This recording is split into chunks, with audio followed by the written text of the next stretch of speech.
আপনাকে দেখেছি বারাসাত 2 নম্বর ব্লক হলদিপ এলাকা থেকে আহলে সুন্নাতুল জামাতের প্রচার আপনি বিস্তর করেছিলেন, এখনও করছেন, ভবিষ্যতেও করবেন আশা করছি। তো ব্যাপারটা হচ্ছে আজকে ব্রিগেড সমাবেশ ছিল, আজকে 26/4 ব্রিগেড সমাবেশে আজকে আপনাকে দেখছি না, আপনি এখন এখানে কেন, কি বলবেন? সর্বপ্রথমত বলি,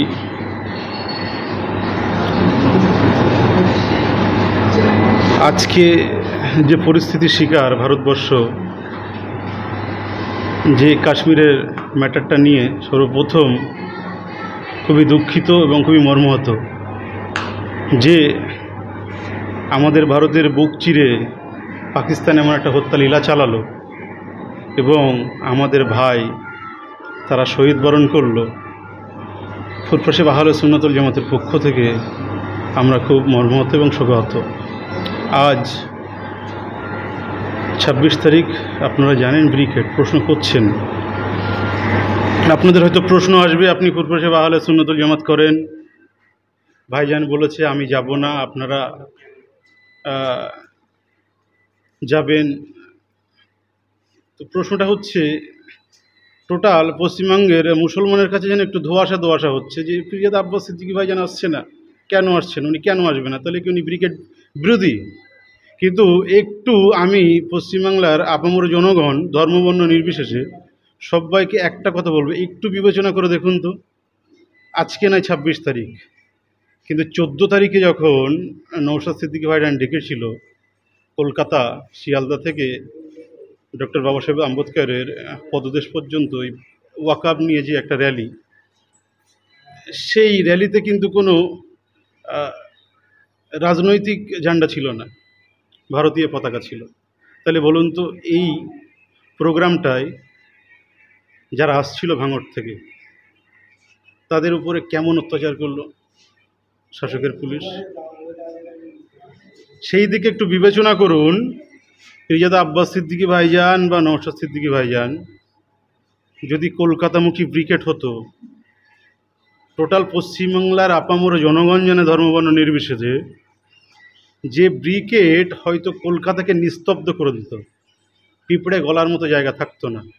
সেই সময় যদি কোনো রকম কোনো সমস্যা হতো, এই মুসলমান এবং ধর্মবর্ণ নির্বিশেষে সবাই কিন্তু পিরজাদা আব্বাস সিদ্দিকী ভাইজান ও নওশাদ সিদ্দিকী ভাইজানের দিকে আঙুল তুলত। তাই দেশের স্বার্থে, সংবিধানের স্বার্থে, ওয়াকআপ বাঁচাওয়ের স্বার্থে, ব্রিগেড সফলতার জন্য পিরজাদা আব্বাস সিদ্দিকী ভাইজান একটাই কথা বলেছে, আমি যাচ্ছি না, কিন্তু তোমাদের বারণ করব না, তোমরা যাও। কিন্তু এই ম্যাটারটা আপামর জনগণের কাছে একটু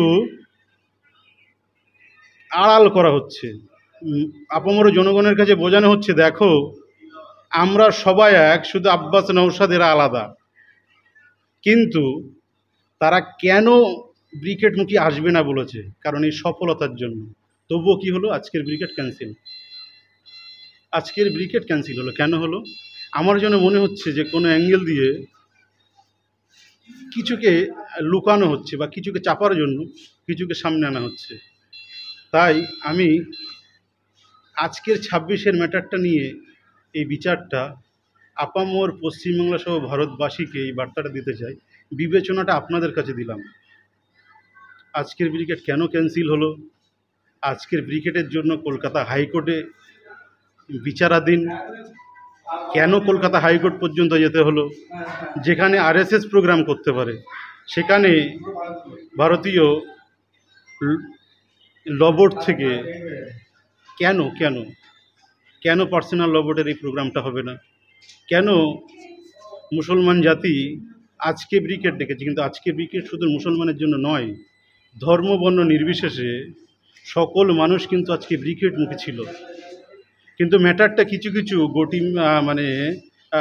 গতিটাকে বা কিছু কিছু রুলসটাকে চেঞ্জ করে দিয়ে বারবার কিন্তু মিডিয়া মারফত জনগণকে এবং আপামর জনসাধারণকে বোঝানো হচ্ছে এই ব্রিগেডমুখী আসার জন্য মানুষের একটা ঢল ছিল, সেটাকে পিরজাদা আব্বাস সিদ্দিকী ভাইজান আসছে না, নওশাদ আসছে না, এরা বিরোধিতা করছে, এরা যাতে ব্রিগেডটা না হয় সেই কারণে আটকাচ্ছে। কিন্তু পশ্চিমবাংলা তথা ভারতবর্ষের মানুষ এতটা বোকা নয় যে তাকে খুদ দিয়ে বলবে যে এটা চাল, খুদটা খুদ, চালটা চাল, দুধ কা দুধ পানি কা পানি, সেটা কিন্তু ভারতের মানুষ তথা পশ্চিমবাংলার বাসিন্দা আমরা। এই পশ্চিমবাংলার উপরে আমরা বেশ করে কিন্তু অনেক কিছু উপলব্ধি করতে পারছি। আগামী দিনে ব্রিগেডের ডাক দিলে আপনি কি যাবেন? সেটা বিবেচনা করব। ডাকেরও তো অনেক রকম কারণ থাকে। কারণ কে ডাকছে, কোন ম্যাটারের উপরে ডাকছে, কারা ডাকছে, কি কারণে ডাকছে, সেটা তো জানতে হবে। আমি আপনাকে এখন বলে দিলাম হ্যাঁ যাব, আপনিই তো আবার এসে আমার কাছ থেকে বলবেন দাদা আপনি কেন গেলেন না, তাই না? টোটালটাই কিন্তু বিবেচনা করবে। হ্যাঁ, পশ্চিমবাংলাতে একটা ব্যক্তির উপরে ফলো করে চলি, সেটা পিরিজাদা আব্বাস সিদ্দিকী ভাইজান, পিছিয়ে পড়া, লাঞ্ছিত, বঞ্চিত, অবহেলিত মানুষের সাথে এবং পিছিয়ে পড়া মানুষের অধিকারের স্বার্থে যিনি লড়াই করছেন পিরিজাদা আব্বাস সিদ্দিকী ভাইজান, পিরিজাদা নওশাদ সিদ্দিকী ভাইজান, এনাদের আদর্শই আদর্শিত এবং এনাদের পথটা অনুসরণ করার চেষ্টা করি। বলুন। জনগণের জন্য কি বলবেন? জনগণের জন্য এটাই বলবো, বিচারটা আমি জনতার দরবারে দিলাম আজকের ব্রিকের ম্যাটারটা নিয়ে, কিন্তু পিরিজাদা আব্বাস সিদ্দিকী ভাইজান, নওশাদ সিদ্দিকী ভাইজান, এনাদেরকে ভুল বুঝবেন না, এনাদের কথাটাকে ফলো করবেন এবং ব্যাখ্যাটা নিজেদের মধ্যে করে দেখবেন।